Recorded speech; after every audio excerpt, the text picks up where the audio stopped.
Hi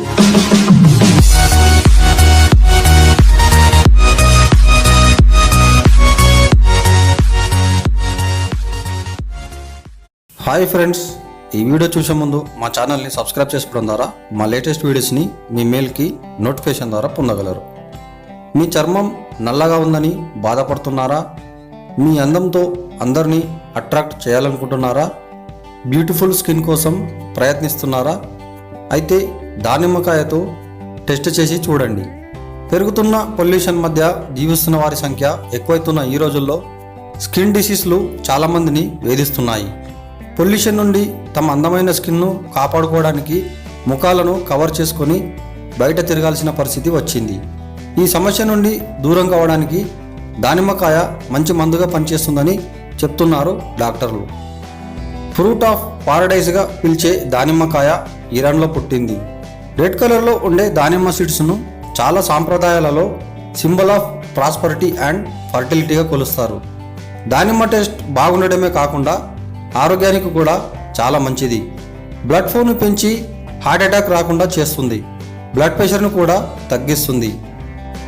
దానిమ్మ face pack తయారీ విధానం. ఎర్రని ముదురు రంగు పండ్లలో దానిమ్మ ఒకటి. దీన్ని హోమ్ మేడ్ ఫేస్ ప్యాక్గా ఉపయోగించుకోవచ్చు. 1 కప్పు దానిమ్మ గింజలను పేస్ట్ చేసి 3/4 కప్పు క్రీమ్ మిక్స్ చేసి ముఖం పైన మెడపైన అప్లై చేయాలి. ఈ ప్యాక్ అప్లై చేసిన తర్వాత 20 నిమిషాలు అలాగే ఉంచి తర్వాత గోరువెచ్చని నీటితో శుభ్రం చేసుకోవడం వల్ల ఆయిల్ స్కిన్ తొలగిపోతుంది. చర్మం ప్రకాశవంతంగా క్లియర్గా ఉంటుంది. దానిమ్మలో ఉన్న ఫ్యాటీ యాసిడ్స్ స్కిన్ సెల్స్ను రీజనరేట్ చేసి నేచురల్ స్కిన్ గ్లోను పెంచుతుంది. దానిమ్మలో 48% విటమిన్ సి ఉంటుంది.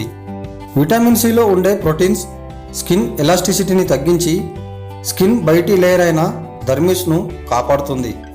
రోజు 1 గ్లాస్ దానిమ్మ జ్యూస్ తాగడం వల్ల బ్లడ్ ఫ్లోను పెంచి స్కిన్ను ప్రకాశవంతంగా తయారు చేస్తుంది. దీని జ్యూస్ స్కిన్ సెల్స్ లోపలికి ప్రవేశించి హైడ్రేషన్ను పెంచి డ్రై స్కిన్ను సాఫ్ట్గా చేస్తుంది. సూర్యుడి నుండి వచ్చే అల్ట్రా వైలెట్ రేడియన్స్ ఎఫెక్ట్ను తగ్గిస్తుంది. మరి ఇంకెందుకు ఆలస్యం? దానిమ్మ పండుతో మీ స్కిన్ను కాపాడుకోండి. Okay friends, thanks for watching. Friends, ఈ వీడియో మీకు నచ్చితే లైక్ చేయండి లేదా మీ ఫ్రెండ్స్కి షేర్ చేయండి. అలాగే మరిన్ని అప్డేట్స్ కోసం దయచేసి మా ఛానల్ని సబ్స్క్రైబ్ చేయడం మర్చిపోకండి.